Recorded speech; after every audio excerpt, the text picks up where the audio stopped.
नमस्ते, हीअ आकाशवाणी आहे। हींअर तव्हीं गीता भाटिया खां ॿुधंदा सिंधीअ में समाचार। सभ खां अवल ख़ासि ख़बरूं। डिजिटल अदायगी सिरिश्ते UPI कामयाबीअ जा 10 साल मुकमल कया। प्रधानमंत्रीअ इन हासिलात खे अहम ॿुधायो। राष्ट्र सलामती सलाहकार अजीत डोभाल अॼु बीजिंग में चीन जे विदेश मंत्री वांग यी सां एवज़ी सतह जी ख़ासि बैठक कई। सरकार ओलह बंगाल सरकार खे नागरिकता दुरुस्ती क़ाइदे तहत शुनवाई करण ऐं नागरिकता सर्टिफिकेट जारी करण जो हक़ ॾिनो। विदेश मंत्री डॉक्टर सुब्रमण्यम जयशंकर काल्ह मॉस्को में रूसी विदेश मंत्री सर्गई लावरोव सां वसीअ सतह जी मज़ाकरात कई। रांदियुनि में कोलंबो में जारी ॿीं टेस्ट मैच जे 3 ॾींहुं श्रीलंका अॼु 8 विकेटुनि पुठियां 265 रन्सूं जोड़ियूं आहिनि। समाचार तफ़सील सां।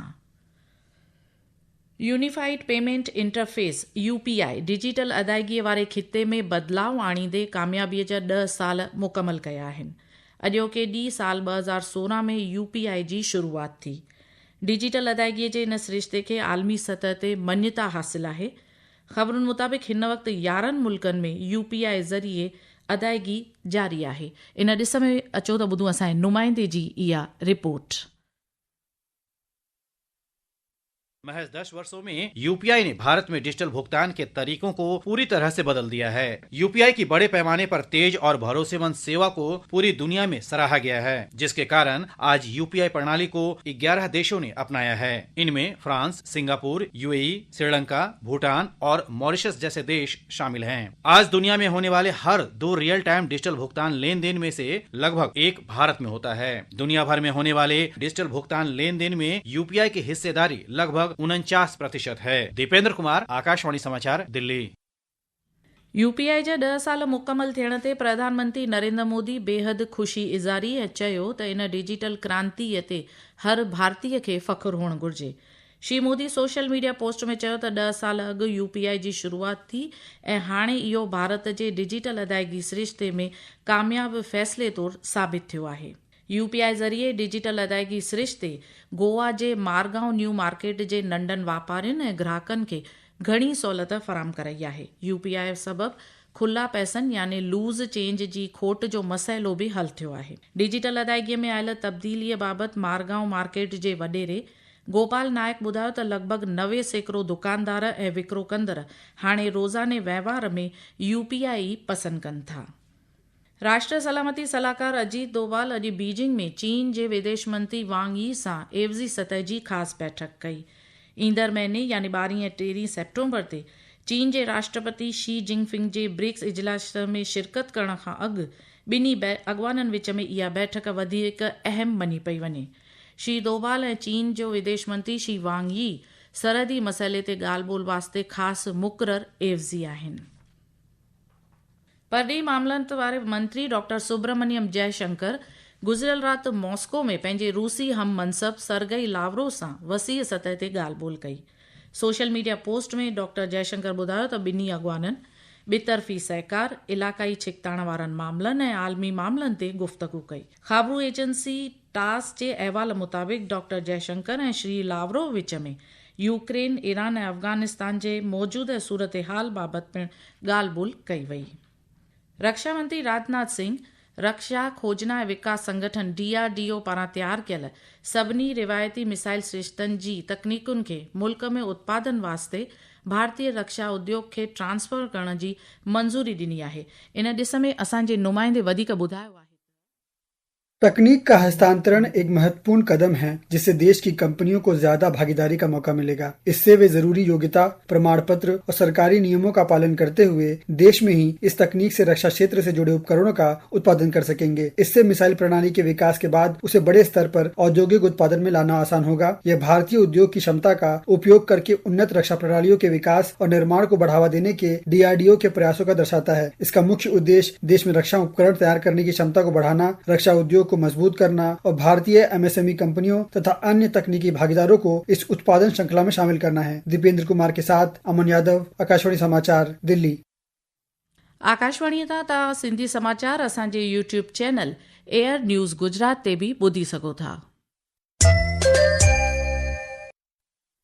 वाणिज्य वापार ऐं उद्योग मंत्री पीयूष गोयल अॼु जापान जे बर्क कारोबारी मंडल सां ख़ासि गॾिजाणी कई। इन बैठक में जापान जे माली इदारे जे वॾेरनि पिणु शिरकत कई। बैठक दौरान भारत में लंबे अरसे ताईं सीड़पकारी वधाइण, भारत ऐं जापान आर्थिक नाता वधीक मज़बूत करण बाबति ख़्यालनि जी ॾे वठि कई वई। सरकारी ख़बरुनि मुताबिक़ ॿई मुल्क ईंदड़ 10 सालनि में भारत में 10 ट्रिलियन येन जी जापान जी ख़ानगी सीड़प वास्ते कोशिश करे रहिया आहिनि। मुख्य चूंड कमिश्नर ज्ञानेश कुमार ॿुधायो आहे त बूथ सतह जा ऑफिसर भारतीय लोकतंत्र जी बुनियाद आहिनि।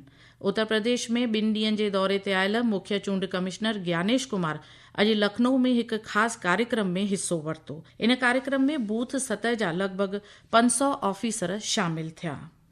ग्राहक मामलनि जे विभाग जी सेक्रेटरी निधि खरे ॼाणायो आहे त कांदा एक्सप्रेस दिल्लीअ में लॻभॻि 800 मैट्रिक टन बसर आणे रही आहे। सोशल मीडिया पोस्ट में हुन ॼाणायो त इहे बसर नेफेड NCCF केंद्रीय भंडार जे स्टोर्स में 35 रुपया फ़ी किलोग्राम जी क़ीमत ते विकिरो कया वेंदा। मर्कज़ी सरकार ओलह बंगाल सरकार खे नागरिकता तरमीम एक्ट CAA जे तहत शुनवाई करण ऐं लाइक़ उम्मीदवारनि खे नागरिकता सर्टिफिकेट जारी करण जो हक़ ॾिनो आहे। वधीक तफ़सील असांजे नुमाइंदे। केंद्र सरकार ने पश्चिम बंगाल सरकार को नागरिकता संशोधन अधिनियम CAA के अंतर्गत सुनवाई करने और पात्र आवेदकों को नागरिकता प्रमाण पत्र जारी करने का अधिकार दिया है। गृह मंत्रालय की अधिसूचना के बारे में जानकारी देते हुए मुख्यमंत्री शुभेंदु अधिकारी ने कल संवाददाताओं को बताया कि करीब 2,30,000 आवेदकों में से अब तक 23,000 लोगों को पात्र मानते हुए नागरिकता प्रमाण पत्र जारी किए जा चुके हैं। उन्होंने कहा कि बाकी आवेदनों पर भी जल्द कार्रवाई की जाएगी और संबंधित जिला अधिकारियों के माध्यम से प्रमाण पत्र सौंपे जाएंगे। मुख्यमंत्री ने बांग्लादेश से धार्मिक उत्पीड़न के कारण भारत आए लोगों से CAA के अंतर्गत नागरिकता के लिए आवेदन करने का आग्रह किया। संदीपन दास गुप्ता की रिपोर्ट के साथ समाचार कक्ष से शिवांग मिश्रा। आबोहवा महकमे ओभरी उत्तर प्रदेश, मध्य प्रदेश ऐं छत्तीसगढ़ जे अलॻि अलॻि हंधनि ते अॼु ज़बरदस्त तेज़ मींहुं थियण जो ऑरेंज अलर्ट जारी कयो आहे। मौसम विभाग जे बर्क साइंसदान अखिल श्रीवास्तव आकाशवाणी समाचार खे ॼाणायो त ईंदड़ 3 ॾींहनि दौरान मुल्क जे उपबेट वारनि हिस्सनि में हल्की बरसाति जारी रहंदी। मुंबई शेयर बाज़ार जो सेंसेक्स अॼु 287 पॉइंट वधी 77,656 ते बंदि थियो। होॾां नेशनल स्टॉक एक्सचेंज जो निफ्टी 116 पॉइंट वधी 24,335 ते पहुतो आहे। रांदियुनि में क्रिकेट में कोलंबो में भारत सां गॾु 2 टेस्ट मैच जे 3 ॾींहं जी रांदि पूरी थियण ताईं श्रीलंका पंहिंजी पहिरीं इनिंग में 8 विकेटुनि पुठियां 265 रन्सूं जोड़ियूं आहिनि। श्रीलंका भारत खां अञा बि 238 रन्सूं पोइते आहे। इन खां अॻु भारत पंहिंजे पहिरीं इनिंग में 9 विकेटुनि जे पुठियां 503 रन्सूं करे डिक्लेयर कई। संचार मंत्री ज्योतिरादित्य सिंधिया ॿुधायो आहे त भारत जी डिजिटल कनेक्टिविटी जो मतिलबु सिर्फ़ माण्हुनि खे जोड़णु न बल्कि भरोसेमंद, महफ़ूज़ ऐं मज़बूत नेटवर्क खे तयारु करणु आहे। नईं दिल्लीअ में अॼु centre for development of telematics जे 43 स्थापना ॾींहं जे मौक़े ते श्री सिंधिया दूरसंचार खिते में C.डॉट जी अहमियत भरे किरदार जी साराह कई। भारतीय जनता पार्टी प्रधानमंत्री नरेंद्र मोदी पारां 15 ऑगस्ट ते ज़ाहिर कयल सप्त धारा खे तरक़ी याफ़्त भारत बणाइण जो रोड मैप करे ॿुधायो आहे। आख़िर में ख़ासि ख़बरूं हिकु बार ॿीहर। डिजिटल अदायगी सिरिश्ते UPI कामयाबीअ जा 10 साल मुकमल कया। प्रधानमंत्रीअ इन हासिलात खे अहम ॿुधायो। राष्ट्र सलामती सलाहकार अजीत डोभाल अॼु बीजिंग में चीन जे विदेश मंत्री वांग यी सां एवज़ी सतह जी ख़ासि बैठक कई। सरकार ओलह बंगाल सरकार खे नागरिकता दुरुस्ती क़ाइदे तहत शुनवाई करण ऐं नागरिकता सर्टिफिकेट जारी करण जो हक़ ॾिनो। विदेश मंत्री सुब्रमण्यम जयशंकर कल मॉस्को में रूसी विदेश मंत्री सर्गई लावरोव सां वसीअ सतह जी ख़ासि बैठक कई। रांदियुनि में कोलंबो में जारी 2 टेस्ट मैच जे 3 ॾींहं श्रीलंका 8 विकेटुनि पुठियां 265 रन्सूं जोड़ियूं आहिनि। आकाशवाणीअ तां सिंधी समाचारनि जो अंक हिते पूरो थियो। नमस्ते।